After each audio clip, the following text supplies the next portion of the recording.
Why is the Acra slip-on system the best street legal exhaust for your G8X? Let's figure out why.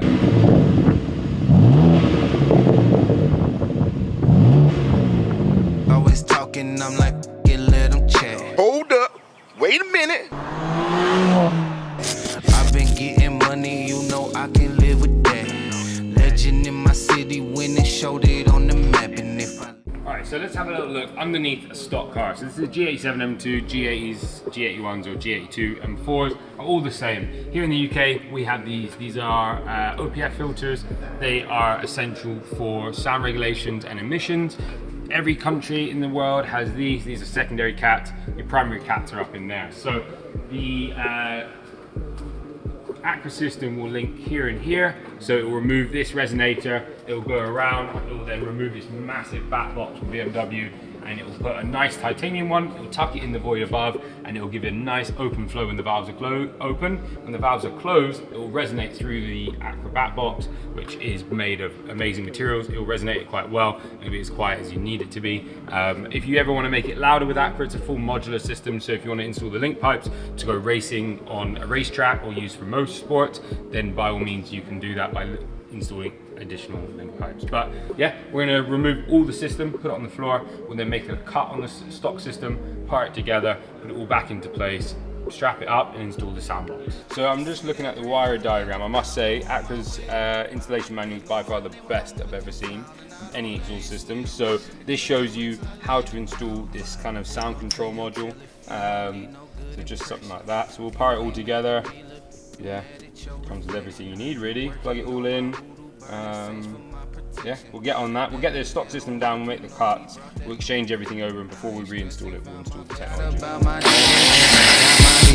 Don't point my way with all that drama. I be about my time. What's worse about your lack of papers? You ain't got no honor. I do my thing. I'm way too pleasant around. You know my language. Just send me that bread and I'm landing. So we're now just gonna work out where to cut the original exhaust, make the cut, slip it all together, and then we'll go play around with the technology in the back. Alright, so we are now going to cut the system. We use a recip saw, you can use an angle grinder, but for access a recip's the best. With a metal blade, we'll cut it, we'll clean up the cuts, then we are ready to kind of put it all back together and start back with the electrics.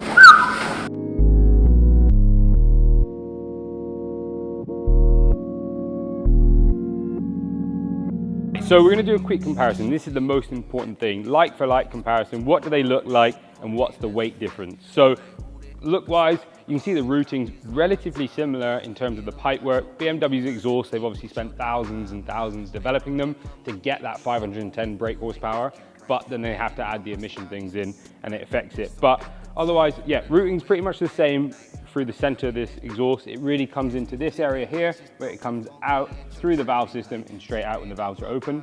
When the valves are closed, the gases will resonate through the back box, which you can see is a lot higher and smaller than the original, and then it comes out of these little pipes here.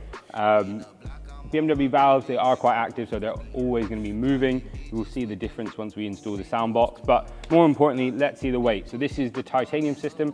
I'm going to weigh the titanium system as it's about to be fitted. So it's got full hangers, it's got the valve controllers on it, and I'm going to compare it to a stock system completely raw, so no auxiliaries. So let's see, let's do the stock one first and see how heavy it is. What's that? 22.90. So quite a lot, 22.90. 13.70. Wow, so about 8 to 9 kg saving just on the back box. So imagine if you put those link pipes in, it'd be a massive saving. But let's get this going. So we're now going to go strip down the back of the car, the interior and the exterior underneath to install the sound box. So we're going to lower the car down. We're going to go into the boot / trunk and follow the kind of Acra install guide. We're going to remove some of the kind of carpet panels, get a bit more access to the camber system in the back, and pretty much, as you can see here, you remove all of this where the fuses go, and then you find these two cables, you put them into the center of this kind of can box thing, a white and a green cable, and it should pull the reading, and then you cable tie everything nicely, put it all back together, and it should give some ability to control the exhaust through the valve. All right, so I'm going to show you the Acra like valve controller unit, how it's wired in. If you come around here, so you can see there we've tethered into the green and the white cable. We've now got that open. We're about to close that. Then goes into the bottom box. It then goes into the wiring loop with the valve control, the valves themselves. So, we'll plug it all in. We'll close this off. We'll raise the car up. We'll finish it all off from the underside, and then we can start the car up. Labels blowing up my line and got me missing calls. Told her you ain't gotta hit me till you licking. Feel like ZVF, baby, I'll be cooler than the mink weather. All right, so we now are finally fitting the exhaust. We've got the new wiring loom installed for the valves. We've now got these like slip-on connections. Pretty simple with Acra. You're gonna put the system in place, slide these over the connection, and then work your way back, get it all lined up, connect it up, start the car, and away we go. I can smell it through the audio. Lapping everybody, got me working on my cardio. Party over daddy home, creeping out the caddy comb. Straight from underground, I got these Maddie on. I've been keep pushing on my grind since the pro skate. I don't do a figure that I'm pro hate. Chilling in the cut like a scab, ready to peel. You ain't gotta like it, I promise you gotta deal with us. Used to be friendly, I'm off that. Now installed on the G87. First of all, it was super easy. Instructions were informative and just overall easy system to install. It looks great, sounds great, but let's get out on the road and let's give it some flybys. Let's get some heat into it. But anyways, I'm going to be out. The guys are taking the car out for a rip. And if you want to check anything else from our channel, check up here and enjoy. Like, subscribe, hit that bell button. We'll see you on the next one.